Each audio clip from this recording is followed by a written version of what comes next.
What's going on, everybody? Mortem here, this time bringing you a review of Knights of the Old Republic 2 after getting 100% on it. A couple of things right off the bat. One, I like to review games after I 100% them, just to give myself some credibility, as well as differentiate me from all the other reviewers on YouTube. Now, in this particular case, it's worth mentioning that the achievements for KOTOR 2 are actually turned off if you install the Restoration mod. That mod adds a ton of stuff back to the game. However, none of it really affects the story or much of anything besides the ending as well as a planet that gets added back in. A lot of that was cut content. The reason for that is simply the time frame in which this game was developed, which was about 17 months after the first one. And that was it. That was the entire development for this game, was 17 months after the first game. So naturally, a lot of content wound up getting cut. Now I will say this though, in my personal opinion, most of it doesn't make a difference to the actual game. Most of it's little bug fixes here and there, some added dialogue lines that got cut from the original. There is a planet that gets added back in if you were to do this. However, that planet is not fun. So there's that, I guess. But the most substantial thing that the mod actually does restore is the ending to the game. There is a ton of stuff that happens in the ending of the game that you'll only see if you install the mod. And while it doesn't change the ending in any substantial way, I feel like it does certainly add a lot of context and, moreover, just a lot of depth. That said, the actual result of the ending is still pretty much the same either way. Now, the way I do my reviews, none of that's really going to factor in too much to the review. I just wanted to make sure people were aware of the restoration content mod, as well as the situation with the achievements, because I 100%ed this and then am now doing a review about it. I just wanted to be clear about that. Also, gonna be some spoilers in this. Not a ton. It's a pretty old game, so I'm not really gonna try to hide the story by any means, but I'm also not covering it in any great depth. That said, I will say the writing as well as just the story itself are really top-notch. The story is really good, but we'll get into that more here in just a minute. The game itself was actually developed by Obsidian. This is after the first game was released by BioWare, or rather developed by BioWare. BioWare then apparently just didn't want to do the second one, so they pawned it off to Obsidian, who did it very quickly. Now let's talk about a quick story setup for the game. This game takes place about 5 years after the first game.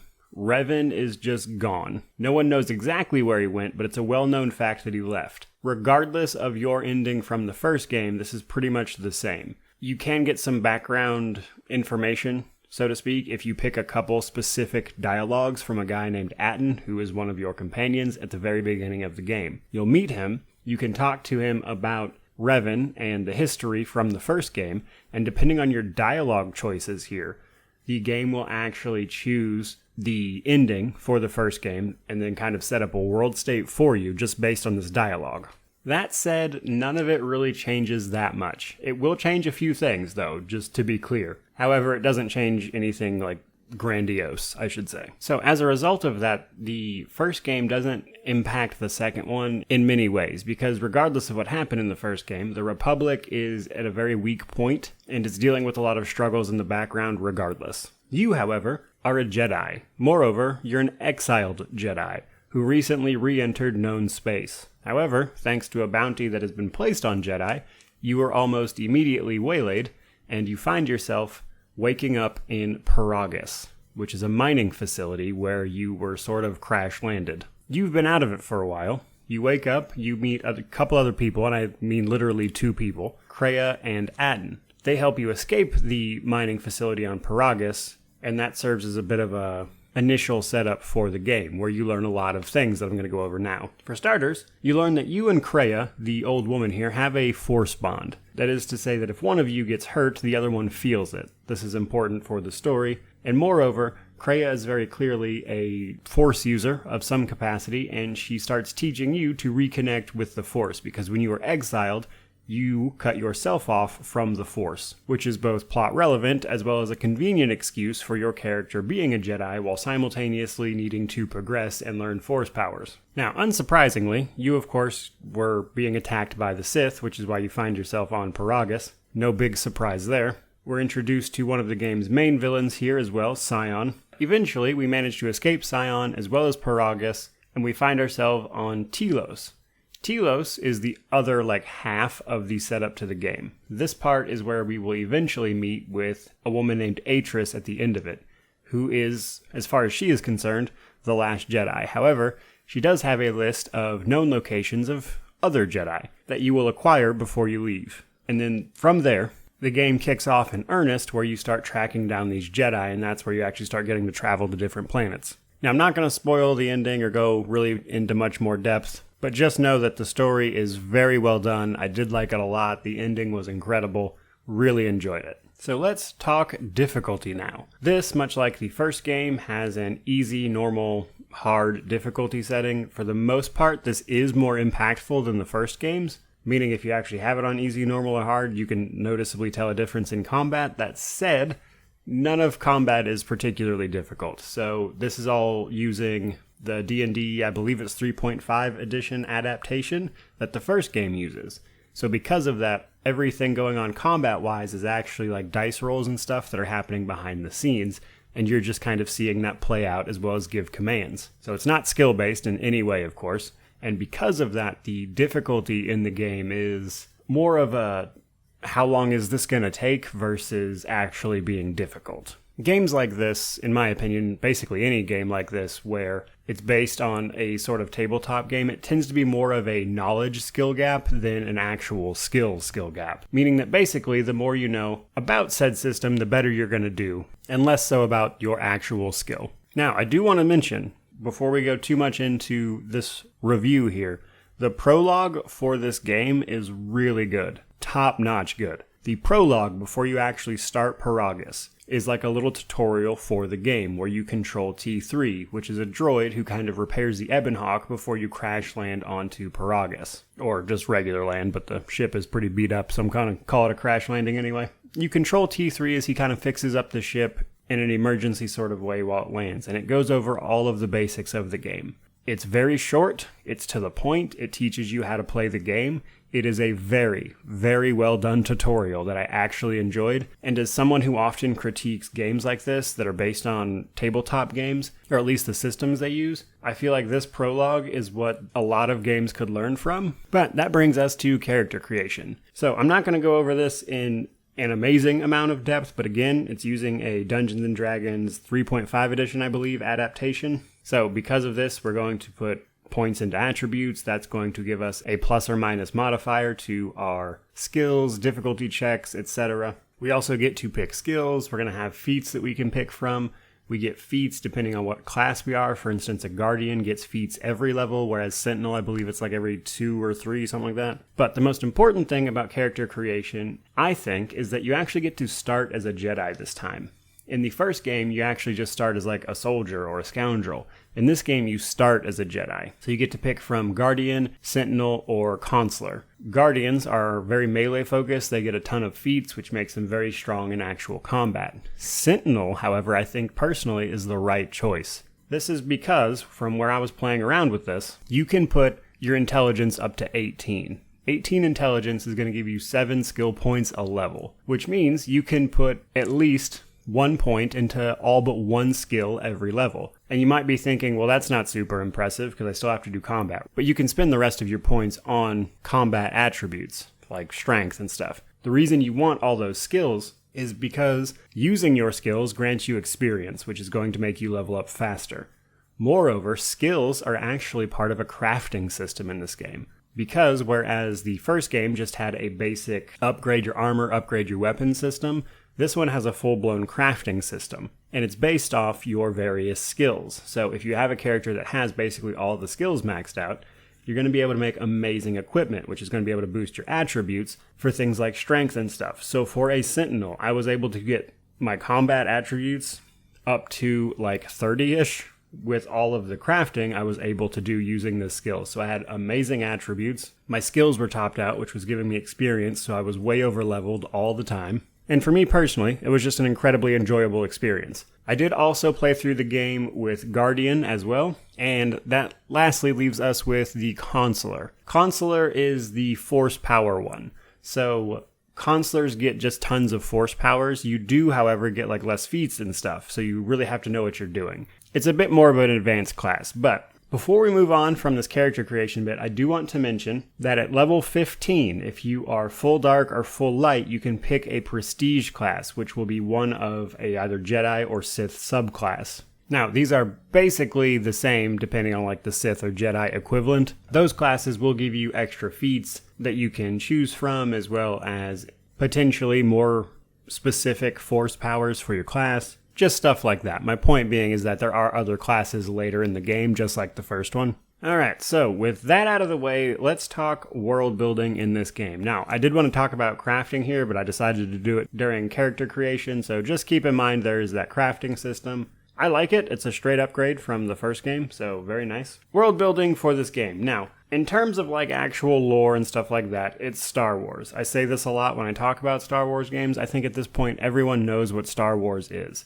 It is very much so lightsabers, energy weapons, things like blaster pistols, that kind of stuff, spaceships, old ruins, force mysteries, that kind of stuff, as well as kind of like a weird urban decay of technology in these big areas. The old hive of scum and villainy, if you will. That said, this is a good place to mention that the first probably 8-ish hours of the first time you play this game is just a nonsense amount of exposition, and it's not very good. The introduction to this game is terrible. I know, it's an amazing game, it really is. But the first time you play through Peragus, especially Peragus, sucks.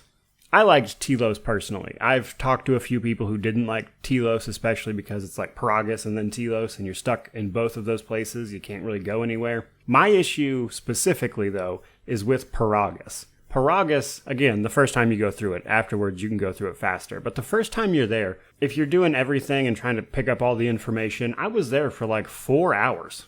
You go from like 1 to level 7 in a game where the level cap is 30, and it's just one place.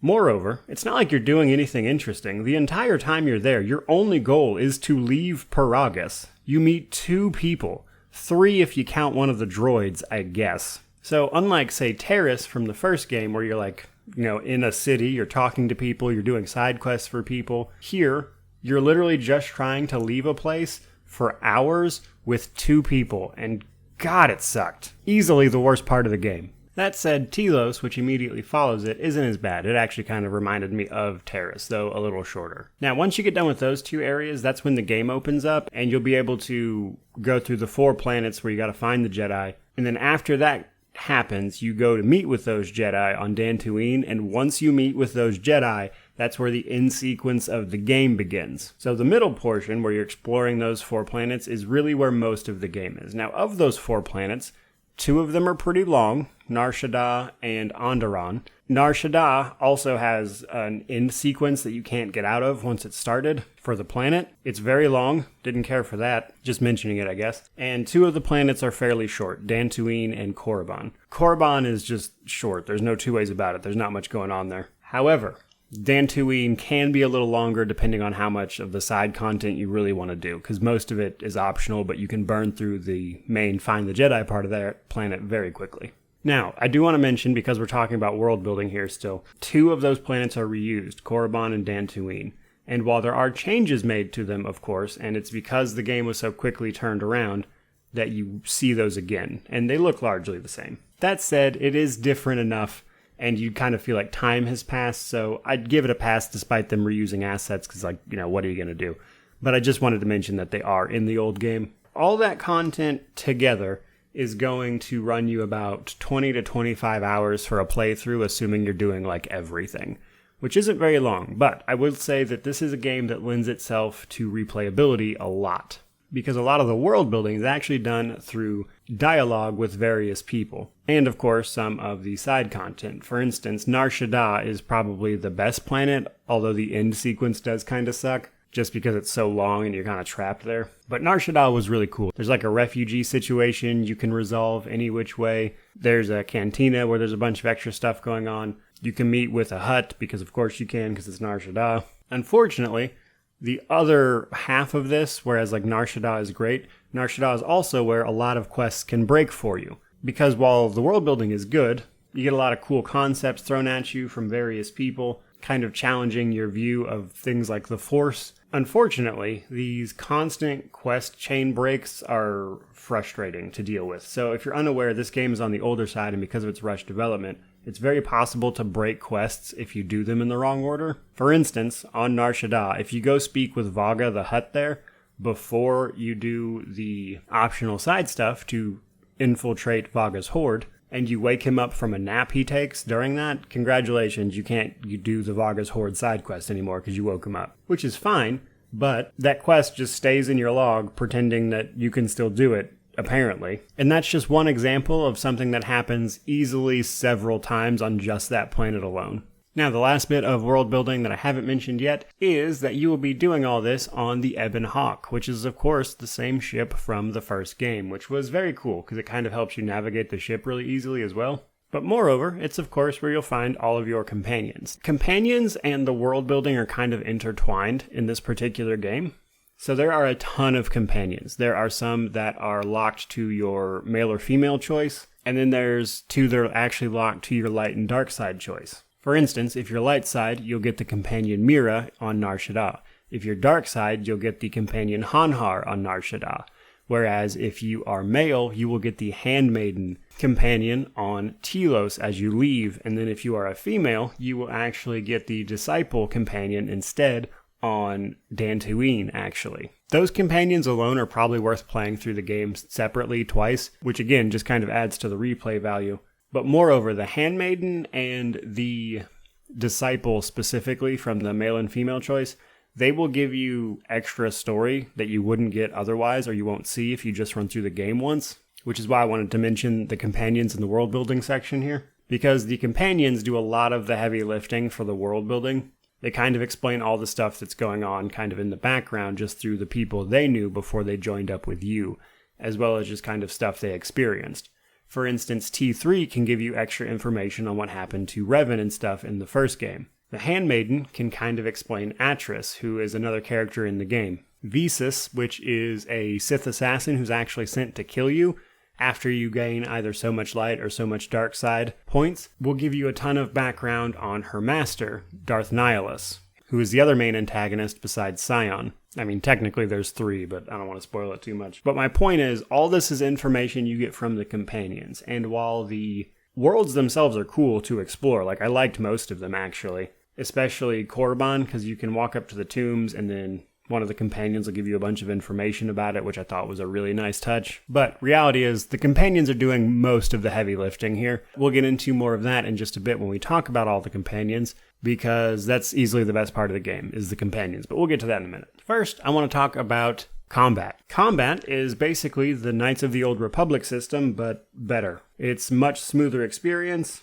You have more options. There's more builds.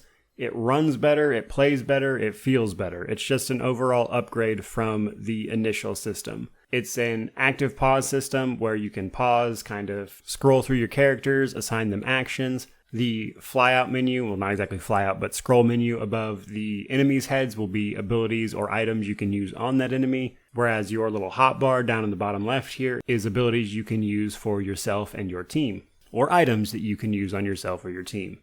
And then, like I mentioned, all of those actions kind of play out with dice rolls and stuff in the background. However, it's just a much smoother experience than the first game.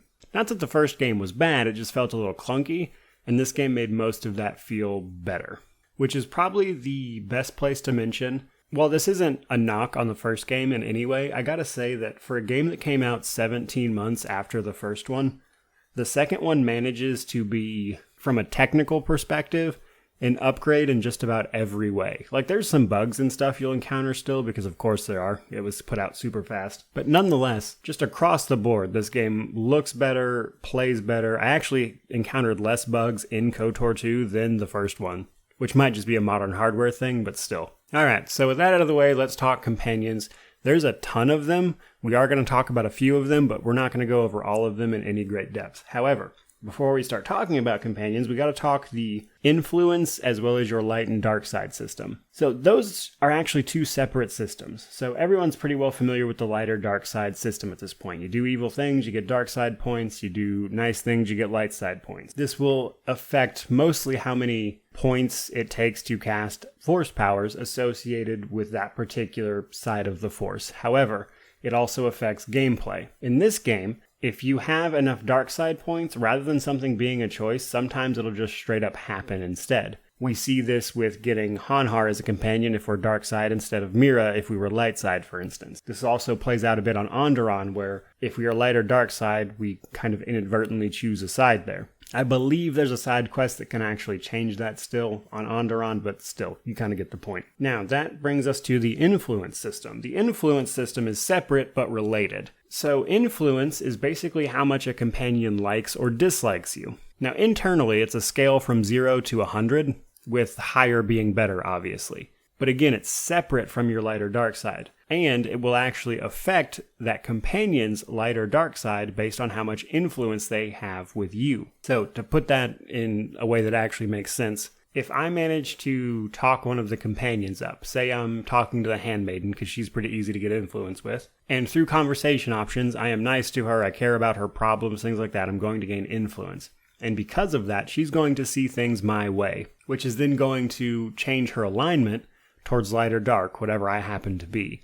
However, if I lose influence with her, that is to say push it towards 0, her alignment will actually go the opposite way of mine. So this is pretty cool for a number of reasons. One, if you get enough influence, there are several companions that you can train to be Jedi. For instance, Adden and the Handmaiden can be trained as Jedi once you get so far in the story, and also have enough influence with them to convince them to want to be Jedi. Or, Sith if you're dark side, I guess. Now, I'm going to level with you. This is a cool system, but I'm going to poke some holes in it real fast. From a technical standpoint, it's kind of limited. That is to say that most of the places you can gain influence are on the 2 longer planets. That is to say Onderon and Nar Shaddaa. So any companions you get after the fact, because there are some for other planets that you will pick up, and depending on the order you do those planets in, you might have already done Nar Shaddaa and Onderon. But those 2 are the best places to get influence, which means you might screw yourself out of influence with a particular companion because you've already done those planets and you're kind of out of options. Like overall, it's a really cool concept,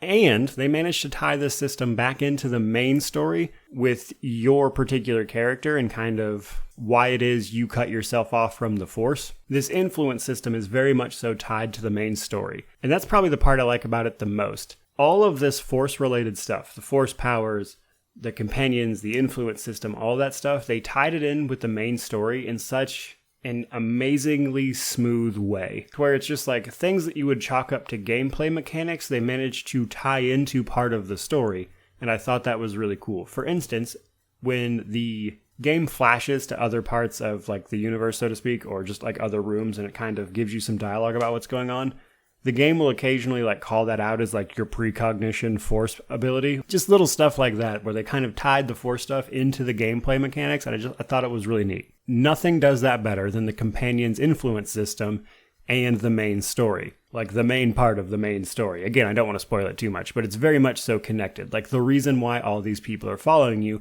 even if they hate you. Because none of the companions will leave, even if they hate your guts. And they tie that back into the main story, and I thought that was really well done. But with that out of the way, let's talk about Kreia. Because Kreia is probably the single most important companion you get. She's kind of the first companion you meet, largely the first companion you get, and moreover, she kind of becomes your mentor, one way or the other, as you find yourself relearning the Force, or reconnecting with it, whatever you want to call it. Now, I'm just going to call it out. If you don't want spoilers for the ending, you should maybe click off past this point, actually. Because I'm going to talk about the ending, and that involves Kreia a lot. So, last chance, spoilers, click off if you don't want to hear it. Alright, so Kreia is very much so tied to the ending. She's the third antagonist. She is guiding you specifically, trying to get you to reconnect with the Force because she sees potential in you. Your character actually caused an incident at a planet called Malachor 5, which you learn about very early on, where you were the direct cause of pain for a lot of people.